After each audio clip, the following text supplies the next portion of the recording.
Day 2 of the second test between India and England would perhaps be remembered for this epic moment. Remember, the Vizag wicket is a flat deck, it is a slow wicket.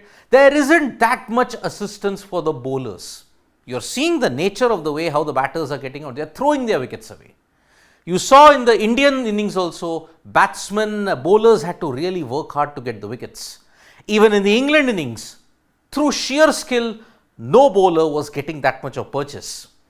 But no one told this particular thing to this man, Jasprit Bumrah. During the lunch session, we all stated that either of Kuldeep or Bumrah had to have an otherworldly spell in order to get India in the game.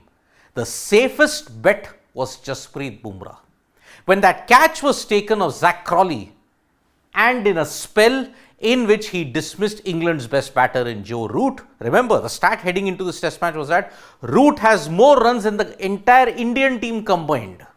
Now, Jasprit Bumrah got rid of him for the 8th time. But the image of the day was Bumrah absolutely decimating Ollie Pope's systems. Ollie Pope, the same individual who had hit that 196 and taken India out of the game in Hyderabad, was cleaned up by an absolute beauty. Now, everybody will be wondering, how does Bumrah manage to conjure up such magic? How does he manage to get some magical deliveries? Because remember, it is only the second time he's taken a 5-wicket haul in India. 5 for 24 against Sri Lanka in that pink ball test. Now 6 for 45 in Vizag. How does he do it? In the press conference that he came for today, in the post-day press conference, Jasprit Bumrah was very grounded about the fact that, okay, I cannot bowl magic deliveries, but the same cliche is that he got the execution spot on. But you remember that with a rather semi-hard ball, he was getting reverse swing. Now, what was the thinking and the tactic behind Jasprit Bumrah's epic spell? He revealed that when he got rid of Joe Root and Ollie Pope, he mentioned at that time during that spell, there was some reverse swing. Getting Joe Root and Ollie Pope was crucial because not much was happening.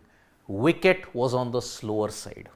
Now, considering the situation that the wicket was on the slower side, it is a big salute to Jasprit Bumrah because through his sheer skill, he got the Yorker spot on.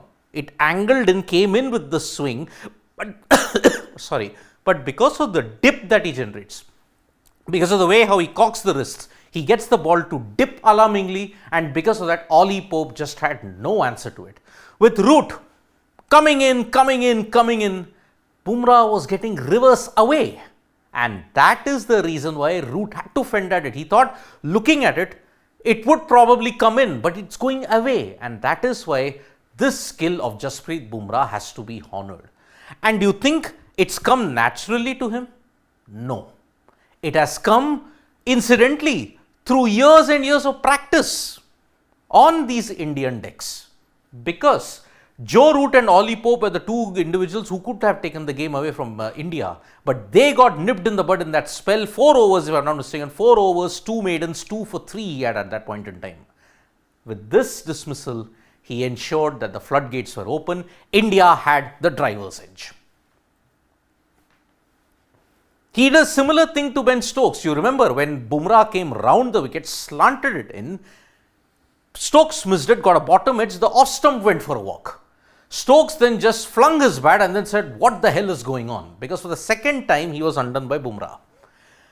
Many people asked him this question, what did you think? Did Stokes have did you understand what Stokes was thinking? He flatly said, I don't know what Stokes was thinking. But then he did give an insight into his bowling. He stated, I thought about bowling out swing, but it went straight on. Now that is also a skill to mask the ability to get in with the angle. He thought, looking at the shine, it would go out. Now, it was a flummoxed reaction from Stokes. He just couldn't believe it because conventional wisdom would often dictate that the way Bumrah was bowling, the shine was inside and that's why it should have gone out. But it rather came in with the angle. It was conventional swing, and that is why Stokes was undone with it, and England had just no answer to that spell that Bumrah was bowling.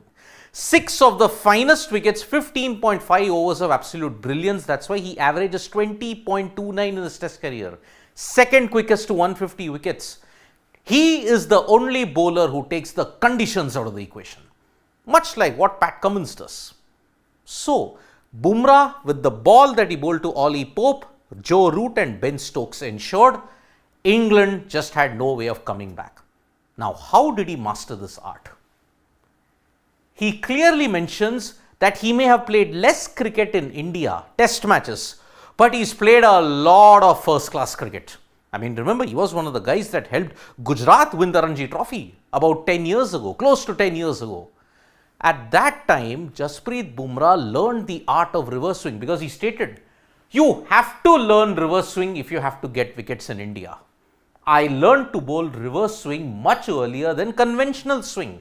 Looking at his action, looking at the way how his shoulder is, the way how he generates the backspin with his wrist, reverse swing came naturally to him. You look at all the placid decks in Pakistan in the 90s. How did the likes of Wasim Akram and Waqar Younis get it? Conventional swing would evaporate after 3 to 4 overs. But then with the old ball, they were far more lethal because of the reverse swing. Here, Bumrah was getting reverse swing, and the odd thing was he was getting it to go away. Reverse swing away. That is a big takeaway from this. And that is why on these kind of placid decks, he understood that you have to bowl reverse swing. That is your difference maker. If you cannot, then it's a problem. That's why Mohammad Shami is fine in his art that he does. A Siraj can do that, but he's often erratic. Bumrah and Shami, if they are in control when it is reverse swing, God help the opponents, because they will get this kind of spell on a lot of bases. That Yorker, if you have to look at it, the Yorker that he bowled to Ollie Pope on day 2 is probably the ball of the series so far. But Bumrah himself is very grounded about it when he states, you cannot bowl magical deliveries. I have a lot of deliveries. He can bowl in swing, out swing, short ball, the straighter angled ball, reverse swing, in, out. But then he often implies that he is often vulnerable. If you have too many deliveries, then you can often get confused with yourself. You can get confused with the plan execution and all those kind of things. And that is why he himself admits, wait for it, stick to the present, focus on the one ball, and then execute your plan according to that one ball. Don't rely, oh, I'll bowl out swing, in swing, out swing, short ball. He doesn't want that. One ball, one trick, stay with it. That is Bumrah's mantra at this point. So, if India are on their course of making the series 1-1, it is thanks to Jasprit Bumrah's magical spell. There is no two ways about it. If Jimmy Anderson put up a brilliant display in the morning session, Bumrah put up a brilliant session on the second and third sessions. How incidental, isn't it, that a wicket that was supposed to assist the spinners is assisting the pacers far more. Bumrah and Anderson are classic examples in that self. So that's why India have a very special weapon in Jasprit Bumrah. One hopes that the fourth innings he can repeat his magic and India can make it 1-1, because then he'll head into that 9-day break fresh and full of confidence. Thank you so much, folks, for joining us for this live. We'll be back with more updates on sports today. Tap that bell icon so you know when we go live. And don't forget, we are on Facebook, Twitter and Instagram as well. Bye-bye.